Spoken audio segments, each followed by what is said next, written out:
A political pundit slamming President Trump's planned talks with North Korean dictator Kim Jong-un, saying that the U.S. is conceding too much already.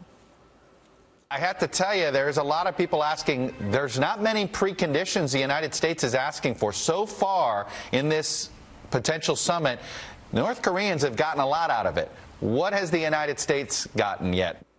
Well, this despite North Korea just announcing an end to its ballistic missile testing program. So is this really a better deal for North Korea so far? And joining me now to debate is District Media Group President Beverly Hallberg and Mustafa Tameez. Thank you both for joining us this morning. We appreciate it. Good morning.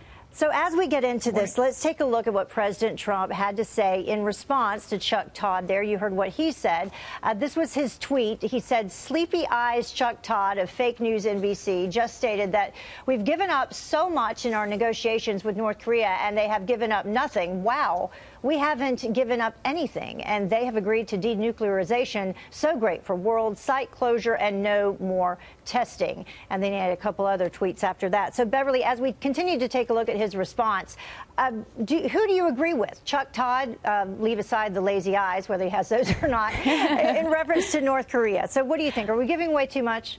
Well, I don't know what Chuck Todd thinks we're giving away. If we do get North Korea to say we're going to stop our missile testing, we're going to stop our nuclear program, that is a huge victory for the Trump administration, and everybody should be praising him. If we're able to do this through diplomatic efforts and not through military efforts, I mean, it's an understatement that this is a tremendous victory. But I will say I have concerns. I don't think we can trust the worst human rights dictator of our time to tell us what the truth is. So if President Trump does go over there and meet with Kim Jong-un, I think you need to be very careful that everything that he promises, that it's tested, because I don't think we can take him at his word. And Mustafa, I think that the president has showed as well through some tweets and other avenues that he is being cautious. Look, he's not being cautious. Kim Jong-un has 60 nuclear warheads, according to all experts.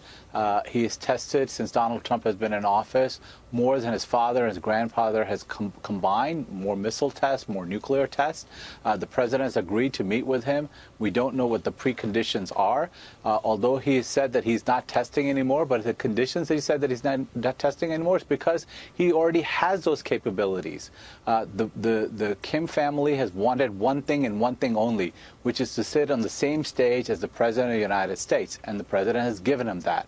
We have to do a much better job. So rather than President worrying about what Chuck Todd is saying, he should be preparing for this summit.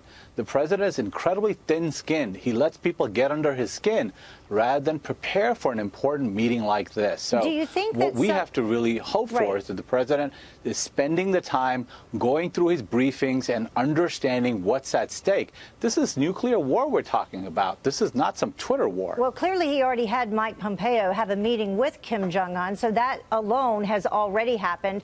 Beverly, what's your take on that? Yeah, he definitely is preparing, and I would agree that we do need to be careful about this meeting, but I would ask Democrats, if this isn't the solution, then what is? It didn't work under the Obama administration. That is when we saw North Korea escalate their nuclear program. But when it comes to Trump meeting with Kim Jong-un, I do want him to be careful about the optics. I'm hoping it doesn't turn into a big camera show where we can see them smiling and shaking hands. Once again, this is someone who tortures his own people. I'm hoping that many of the negotiations take place behind the scenes and once again verifying everything that he promises, because I don't think we can take him at his word. Yeah, the president has said that, you know, maybe things will work out, maybe they won't, only time will tell.